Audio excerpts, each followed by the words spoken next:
ప్రేక్షకులకు నమస్కారం అండి. మనం ఈరోజు జహీరాబాద్ హెర్బా వ్యాలీలో ఉన్నాం. మీకు వెనకాల వ్యాలీ అంతా కనపడుతున్నట్టుంది.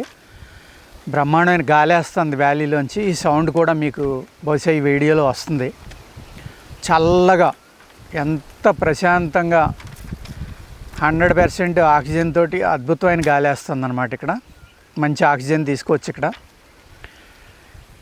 మనం ఈరోజు ఈ వీడియోలో ఉల్లి గురించి చెప్పుకుందాం అండి. ఉల్లి అంటే నీరుల్లి, మనం కూరల్లో ఏది వేసుకుంటున్నామో ఆ ఉల్లిపాయ అన్నమాట. దాని విత్తనానికి సెపరేట్ గుణం ఉంటుంది, కాడకి సెపరేట్ గుణం ఉంటుంది, ఉల్లిపాయకి సెపరేట్ గుణం ఉంటుంది. చాలా అంటే చాలా రకాలుగా పనిచేస్తుంది అన్నమాట. ఉల్లిపాయలో అల్యూమినియం చాలా ఎక్కువ ఉంటుందండి. చాలా మంచిది అది బాడీకి.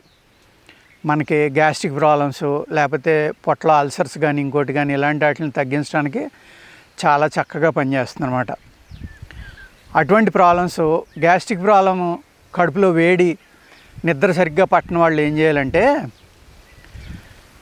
మూత్రంలో తెల్లగా వెళ్తుంది కొంతమందికి. మూత్రం శుద్ధకట్టు అంటాం దాన్ని.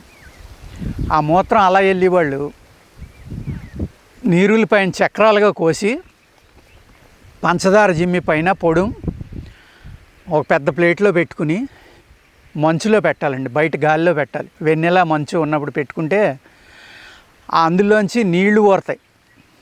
ఆ పళ్ళెంలోకి చాలా నీళ్ళు వస్తాయి అన్నమాట. ఆ నీళ్లు జాగ్రత్తగా ముక్కలు తీసేసి ఆ నీళ్లు ఉదయం పరగడుపుని కనుక తాగితే కడుపులో వేడి విపరీతమైన వేడి ఉన్న వాళ్ళకి కడుపు చల్లబడుతుంది. గ్యాస్ ప్రాబ్లం కూడా కొంతవరకు తగ్గుతుంది. ఈ మూత్రంలో శుద్ధకట్టు అనేది ఎవరికైతే ఉందో అది తగ్గుతుంది. ఇది ఎంత బాగా పనిచేస్తుందంటే మూలశంక ఉన్న వాళ్ళకి కూడా తగ్గిపోతుందండి. అంటే పైల్స్ అంటాం కదా, పైల్స్ బాధలు తగ్గి మూలశంక కూడా చాలా వరకు మీకు ఉపశమనం వస్తుంది. ఇందులో మంచి ఉపశమనం కావాలి, నాకు నొప్పి ఎక్కువ ఉంది మూల వ్యాధిలో అనుకుంటే మీరు పైన నేను చెప్పిన చిట్కాని వాడారనుకోండి, చాలా బాగా పనిచేస్తుంది అనమాట. ఇందులో అల్యూమినియం ఒకటే కాకుండా A, B, C 3 విటమిన్లు ఉంటాయండి. నెక్స్ట్ పొటాషియం ఉంది, మెగ్నీషియం ఉంది, లైమ్ ఉంది. ఇలా ఎన్నో రకాలుగా ఉపయోగపడుతుంది అనమాట. తల్లి లాంటిదని అందుకనే అన్నారు ఉల్లిపాయని. ఇంకొక చిట్కా చెప్తున్నాను వినండి. ఉల్లిని మెత్తగా నూరి దాంట్లో ఉప్పు కలిపి రోజు మీరు ఉదయం లేవగానే పళ్ళు తోమారనుకోండి, పేస్ట్ కాకుండా దీంతో వేలుతోటి తోమాలన్నమాట. తోమితే పళ్ళు నుంచి ఎవరికైతే పసు కారుతుందో, ఎవరికైతే బ్లీడింగ్ అవుతుందో రక్తం, అవన్నీ తగ్గిపోయి చక్కని ఉపశమనం అనమాట. చాలా బాగా పనిచేస్తుంది పళ్ళు మీద. అందుచేత ఉల్లిపాయ ఏం చేయాలండి, నూరుకోవాలి. నూరుకుని మెత్తగా దాంట్లో కొంచెం ఉప్పు కలపండి. రాక్ సాల్ట్ కలిపినా పర్లేదు, సముద్రపు ఉప్పు అయినా పర్వాలేదు.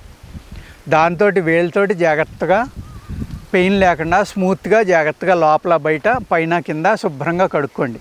కడుక్కుంటే నోటి దుర్వాసన తగ్గిపోతుంది. మీకు ఏదైతే బ్లీడింగు పసు కారుతుందో అవి తగ్గిపోతాయండి. ఇంకొకటి ఇందులోనే మరో చిట్కా ఉల్లిపాయలు. ఇది నేను గత వీడియోలో మీకు చెప్పలేదు.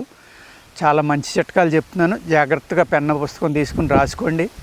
ఇది మీరు పటిక పొడి, ఆలం అంటాం కదా, పొంగించిన పటిక పొడి, నీరుల్లిపాయ కలిపి మిక్సీలో కొట్టుకుని కొద్దిగా ఉడికించుకుని గోరువెచ్చగా ఉండగా పళ్ళు తోముకోండి. అప్పుడు కూడా మీకు పై లక్షణాలన్నీ ఉంటాయి. అంటే మీకు ఏదైతే పస్సు, బ్లీడింగు, నొప్పులు ఇవన్నీ కూడా చక్కని ఉపశమనం వస్తుంది మీకు పళ్ళకి. చాలా అంటే చాలా బాగా పనిచేస్తుంది అనమాట. నీరుల్లిపాయలో గింజలు ఉంటాయి కదండి, ఉల్లి గింజలు అంటాం మనం. చాలా తక్కువ ఉంటాయి, అవి చిన్నవి ఉంటాయి అన్నమాట. వాటిని 50 గ్రాములు తీసుకుంటే ఒక 5 గ్రాములు ఉప్పు తీసుకోండి. మెత్తగా నూరండి. నూరి పళ్ళు తోముకోండి. ఎవరికైతే పళ్ళు నొప్పులు ఎన్ని మందులు వాడినా తగ్గట్లేదో వాళ్ళకి ఇలా తోముకుంటే ఆ పళ్ళల్లో ఉన్న క్రిములన్నీ చనిపోయి మీకు చాలా మంచి రిలీఫ్ వస్తుందన్నమాట. ఉపశమనం చాలా బాగుంది. కొంతమందికి పూర్తిగా తగ్గిపోవచ్చు కూడా. అర్థమైంది కదండి. నీరుల్లిపాయ అంటే మనం ఏమనుకుంటామంటే ఓన్లీ కూరలోకి అనుకుంటాం. అనేక రకాల ఉపయోగాలు ఉంటాయన్నమాట. నేను ఈ వీడియోలో మీకు నీరుల్లిపాయ గురించి చాలా చెప్పాను. ఎవరైతే గ్యాస్ట్రిక్ ప్రాబ్లం ఉందో నిద్ర తక్కువ ఉంటుందో వాళ్ళు ఈ నూరిలపై చక్రాలు కోసుకుని ఆ చక్రాల మీద లైట్గా పంచదార పొడి వేసుకుని తిన్నా కూడా మీకు చాలా బాగా పనిచేస్తుంది. గ్యాస్ట్రిక్ ప్రాబ్లం తగ్గుతుంది, పొట్టలో ఉన్న వేడి తగ్గుతుంది. ఇదే చిన్న ఉల్లిపాయ తీసుకోవాలి, ఈ సైజు నీరుల్లిపాయ ఏదైతే ఉందో అది ఈ సైజు తీసుకోండి, చిన్నవి బాగా. పూర్వం గుత్తిపాయలని వచ్చి ఇప్పుడు అన్ని హైబ్రిడ్లు రకరకాల సీడ్స్ వచ్చేసి పెద్ద పెద్దవి వస్తున్నాయి. అలా కాకుండా చిన్న ఉల్లిపాయ తీసుకుని జాగ్రత్తగా చక్కగా ఒలుసుకుని దాన్ని వెనిగర్, ఫ్రూట్ వెనిగర్ కానీ వెజ్ వెనిగర్ కానీ, వెనిగర్లో కానీ మీరు దాన్ని ఒక 10 రోజులు నానబెట్టండి.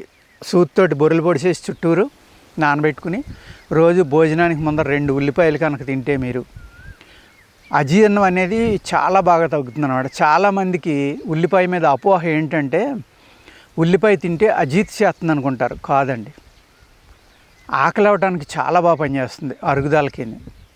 అందుచేత నేను చెప్పినట్టుగా మీరు వెనిగర్లో కనుక అలా నానబెట్టుకుని తింటే ఒక చక్కని ప్రోబయోటిక్గా ఉపయోగపడి పిల్లలు పెద్దవాళ్ళు అందరికీ కూడా కడుపులో ఉడుకు అనేది తగ్గిపోయి గ్యాస్ట్రిక్ ప్రాబ్లం తగ్గుతుంది, నిద్ర పట్టిన వాళ్ళకి నిద్ర పడుతుంది, అరుగుదల లేని వాళ్ళకి అరుగుదల అడుగుతుంది, ఎక్కువ బ్లోటింగ్ ఉన్న వాళ్ళకి కూడా బ్లోటింగ్ తగ్గుతుంది. మన పొగాకు ఎవరైతే అంటే చుట్ట ఎక్కువగా కాల్చేవాళ్ళు, సిగరెట్లు ఎక్కువగా కాల్చే వాళ్ళకి దానివల్ల వచ్చే సైడ్ ఎఫెక్ట్లు తగ్గాలంటే నీరుల్లి రసం అనేది చాలా బాగా పనిచేస్తుందండి.